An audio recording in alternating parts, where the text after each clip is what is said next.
Hello class 5, let's have a quick recap of what we did in the previous video.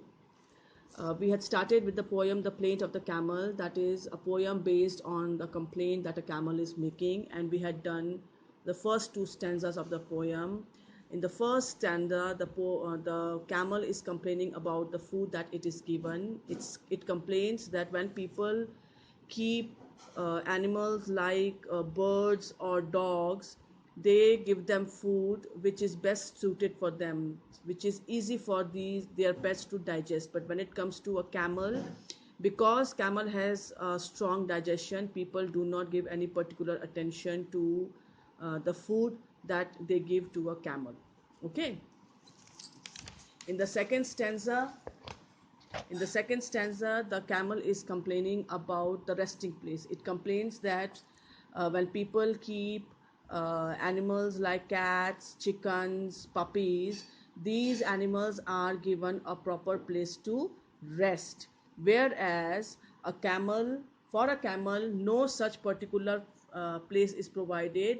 People feel that a camel can rest anywhere. Okay, so these two stanzas we had covered in the previous video. Let's begin with the third stanza. Lambs are enclosed where it's never exposed. Coops are constructed for hens. Kittens are treated to houses well heated, and pigs are protected by pens. But a camel comes handy wherever it's sandy, anywhere does for me. Now, in this stanza, the camel is complaining about its dwelling place, the place where camel lives. Camel says, lambs are enclosed where it's never exposed. So the camel complains that when people keep lambs, they keep lambs in an enclosure, in a closed space, protected from the outside world, protected from the harsh climate that is outside, as well as from the dangers of the wild, like from attacks. They are protected, they are kept in an enclosure so that wild animals may not kill them. So the camel says lambs are always kept in an enclosure which is surrounded and protects lambs from the outside dangers. Coops are constructed for hens, and when hens are kept very small houses, coops are very small houses. So they say, camel says that for hen, people specially build coops so that they can keep hens there. Kittens are treated to houses well heated. Cats when people have kittens in their home, they make sure that the house is warm. The temperature of the house is more suited for the kittens, because in general cats feel very cold. So they make sure, people who keep cats, they make sure that the room temperature is um, according to the comfort of the cat. So in other words, the rooms are well heated so that the cat can live in that room very comfortably. And pigs are protected by pens. Now, pens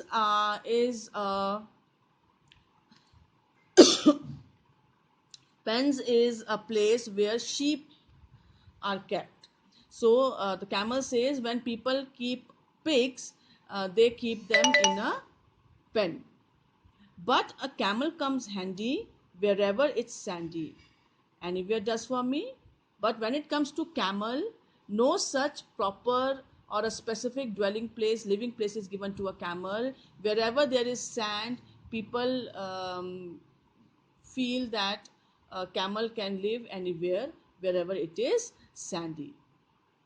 So the camel is complaining about its dwelling place, that when people keep different kinds of animals, they provide them a proper place where they can live, where they can be safe from the outside dangers. But when it comes to a camel, no such special house or a shed is built for camel to rest or to spend its life.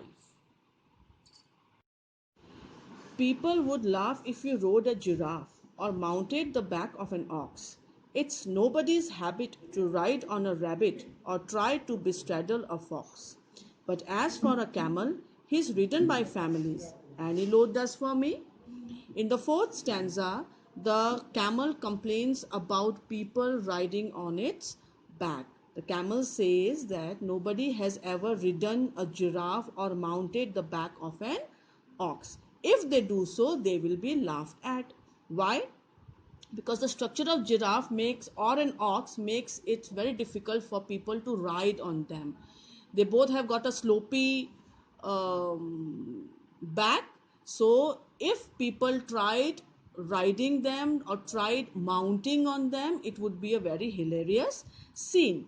Similarly, it's nobody's habit to ride on a rabbit or try to bestraddle a fox. Bestraddle is when you sit across your bike. When you sit on a bike, you keep your legs on either side of the bike. That same way, when you ride an animal, it's called bestraddle. Suppose if you're riding a horse, you don't keep both your legs on one side of the horse. Your left and your right legs are on the either side of the horse's back. So that's called a bestraddle.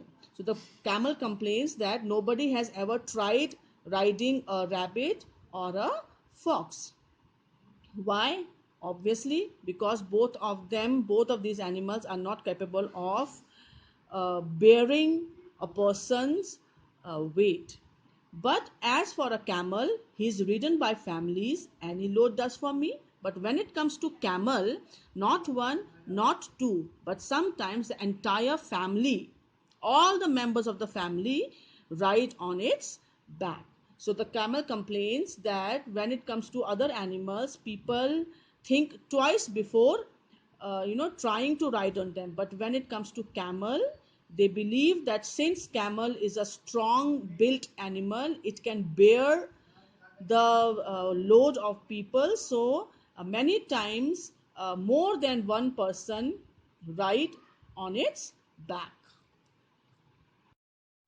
A snake is as round as a hole in the ground, and weasels are wavy and sleek, and no alligator could ever be straighter than lizards that live in a creek.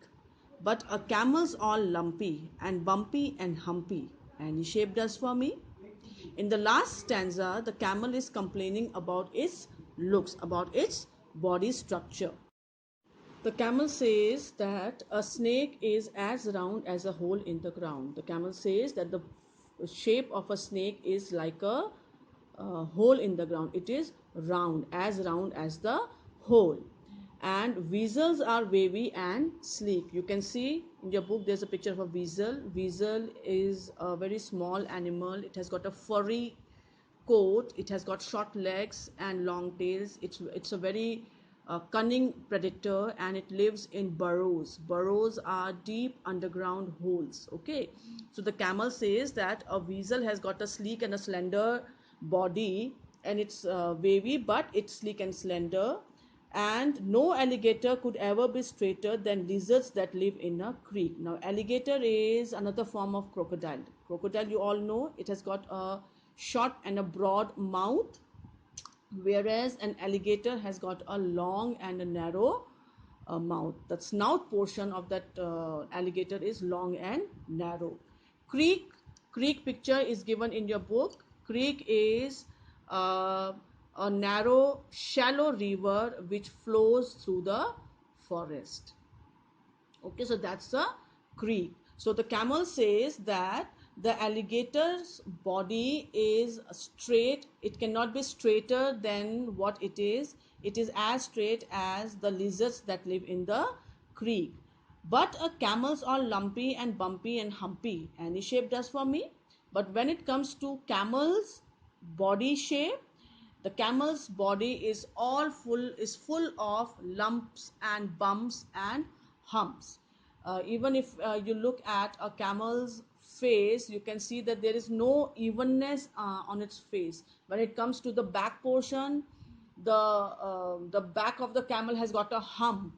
Even the forehead of the camel has got little bumps, small bumps are there. So the camel is complaining that as compared to the other animals, the camel's body is not smooth, but it is full of bumps and lumps. It does not have a a sleek and a slender and a smooth surface as compared to other animals surfaces. So that's the end of the poem. Through this poem, we come to know about the different things a camel is complaining about. The camel is complaining about its food, about its living place, about its resting place, about people riding on it, and about its structure. Now, while complaining the all these things, it is also showing that though the camel is concentrating more on it not getting the same treatment as animals, but it is in fact not realizing how strong, well built it is. See, it's human nature, that it's the nature of human that we keep on criticizing. We are never satisfied with what we have got. We always appreciate good in others. We always recognize what is good in others, but we never look inwards and think what is special about us. The same thing applies to the camel. The camel is complaining about the treatment that it's not getting as compared to the other animals, but it is not realizing how, as compared to other animals, how strong, how useful, how well built it is. Okay, so through this poem you must remember that you should appreciate what you have in you rather than criticizing what you do not have. What you do not have, you can always achieve by bringing improvement in yourself. But what is God gifted, that you should always be thankful about. Okay, so that brings us to the end of this poem. You have to do the questions that's given in the assignment, and remember, before answering the questions, please listen to the explanation in both the videos as many times as possible to clear your doubts, right?